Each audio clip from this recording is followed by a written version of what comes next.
ब्रह्माक्षरमजम नित्यम यथासो पुरुषोत्तमः तथा रागादयो दोषाः प्रयान्तु प्रशमम। अर्थात जैसे भगवान पुरुषोत्तम सर्वव्यापक निर्विकार अजन्मे एवं नृत्य है, वैसे ही उनके स्मरण से मेरे रागादि दोष शांत हो जाए। भक्त की भक्ति आपको या हमें क्या, भगवान के हृदय को भी पिघला सकती है। भक्ति का मार्ग जितना कठिन है उतना ही सरल हो सकता है। आवश्यकता है तो केवल प्रेम की। भक्त और भक्ति का परिचय उदाहरण सहित आपको इस वीडियो में मिलेगा। कृपया वीडियो को अंत तक देखें और चैनल को सब्सक्राइब अवश्य करें। विलंब ना करते हुए आरंभ करते हैं। भक्ति की विभिन्न अवस्थाओं को जानने वाला कोई पुरुष भक्त का मनोविश्लेषक तो हो सकता है, परंतु स्वयं भक्त नहीं हो सकता। भक्त होने के लिए मनोविश्लेषक होना या भक्ति के विभिन्न सोपानों की जानकारी प्राप्त करना आवश्यक नहीं है।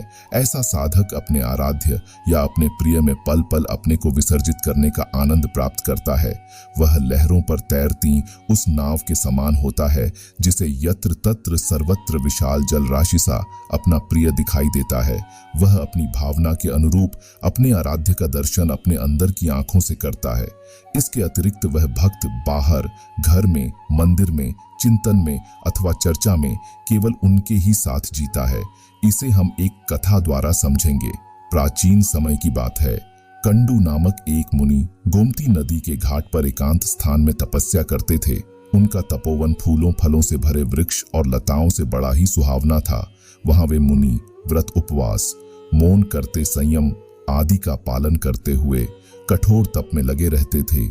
गर्मी में वे पंचगनी में तपते, वर्षा में खुले स्थान में भूमि पर पड़े रहते, झाड़ों में भीगा वस्त्र पहनते या जल में खड़े रहते। तब मुनि का यह तप देखकर देवराज इंद्र डर गए। उन्होंने तप में विघ्न डालने के लिए प्रमलोचा नाम की अप्सरा को कामादि के साथ भेजा।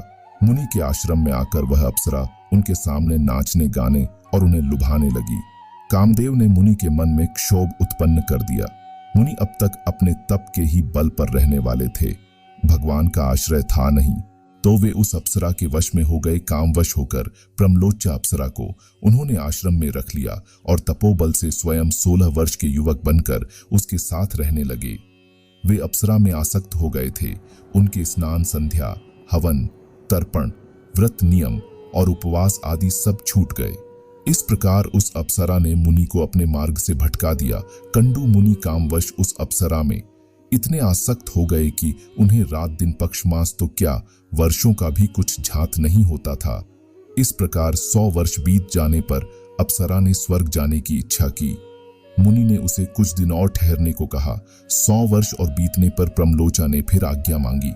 तब भी अर्षि ने उसे कुछ दिन ठहरने को कहा। इसी प्रकार शताब्दी या बीतती चली गई। मुनि आज्ञा देते नहीं थे और उनके श्राप के भय से अप्सरा जा नहीं पाती थी। एक दिन पिछले पुण्य के प्रभाव से मुनि की चेतना जागृत हुई। वे शीघ्रतापूर्वक कुटिया से बाहर जाने लगे। अप्सरा ने पूछा कि आप कहाँ जा रहे हैं? उन्होंने बताया कि सूर्यास्त हो रहा है, संध्या करनी है, अन्यथा कर्म का लोप हो जाएगा। अप्सरा ने हाथ जोड़कर नम्रता पूर्वक कहा, भगवान आज क्या नया सूर्यास्त हो रहा है? वह तो हर दिन ही होता है। कितना समय बीत गया, आपने किसी और दिन तो संध्या की ही नहीं। मुनि को आश्चर्य हुआ। उन्होंने कहा कि तुम यह क्या कह रही हो? आज सवेरे ही तो तुम आई हो। अप्सरा ने बताया कि भगवान यहाँ तो ठीक है कि मैं जब आई तब प्रातःकाल का ही समय था, किंतु उसे तो 960 वर्ष, 6 महीने और 3 दिन बीत चुके। मुनि को विश्वास ही नहीं होता था। अप्सरा ने समझाया कि आपके सम्मुख झूठ बोलने का भला कौन साहस करेगा। फिर जब आप आज सतपथ पर पुनः आरूढ़ हो रहे हैं, तब मैं इस समय आपसे झूठ कैसे बोल सकती हूँ? प्रमलोचा की बात सुनकर मुनि को बड़ा ही दुख हुआ। मुनि बोले कि हे पापिनी, तूने बहुत बुरा किया। तूने मेरे तप का नाश कर दिया। मैं तुझे शाप दे सकता हूँ, पर सत्पुरुष जिसके साथ 7 पद भी चल लेते हैं, उसे अपना मित्र मान लेते हैं। मैं तो इतने दिन तेरे साथ रहा, तेरा दोष भी क्या है? मैं ही इंद्रियों का दास हो गया। मुझे धिक्कार है। मेरा मन मेरे वश में नहीं था। मैंने तेरे माया जाल में फंसकर स्वयं अपना सर्वनाश किया है। अब तू यहाँ से शीघ्र चली जा। फिर प्रमलोचा प्राण बचाकर शीघ्र ही वहां से भाग गई। तब भंग होने से कंडू मुनि को बड़ा पश्चाताप हुआ। पश्चाताप से व्याकुल होकर उन्होंने भगवान की शरण ग्रहण की। ये श्री पुरुषोत्तम का ध्यान करते हुए कठोर नियम व शर्तों का पालन करते तथा श्रद्धा के साथ एकाग्र मन से उन करुणा वरुणालय प्रभु की ही स्तुति किया करते थे। भगवान में लगते ही मुनि का मन निर्मल हो गया। उनमें भगवान के दर्शन की प्रबल उत्कंठा जाग गई। उनके प्राण भगवान की भुवन मोहन छवि का दर्शन पाने के लिए तड़पने लगे। मुनि की भक्ति एवं उत्कंठा देखकर भगवान उनके सम्मुख प्रकट हो गए। अलसी के फूल के समान रंग वाले परम सुंदर सुकुमार ज्योतिर्मय श्री अंग पर पीतांबर पहने, शंख चक्र गदा पद्म धारण किए, वक्ष पर श्रीवत्स के चिन्ह तथा वनमाला से भूषित त्रिभुवन सुंदर भगवान को मुनि ने अपने सामने ही देखा। भगवान ने उनसे कहा कि हे सुब्रत, तुम क्या चाहते हो? तुमको जो कुछ भी मांगना हो मांग लो। कंडू मुनि प्रभु के चरणों पर गिर पड़े। उनके मुख से निकला कि प्रभु, आज मेरा जन्म सफल हो गया। फिर उन्होंने भगवान की पूजा की और फिर भगवान के गुण प्रभाव आदि का वर्णन करते हुए स्तुति की। भगवान के पुनः वरदान मांगने को कहने पर मुनि ने कहा कि हे प्रभु, यह संसार बड़ा ही दुष्कर सागर है। यहाँ कष्ट ही कष्ट है। मैं इसमें आपकी माया से मोहित होकर अनाधिकार से चक्कर लगा रहा हूँ। मैं इतने लंबे समय से इसमें डूबा रहा, फिर भी इसका अंत नहीं मिला। अब मैं इससे भयभीत होकर आपकी शरण आया हूँ।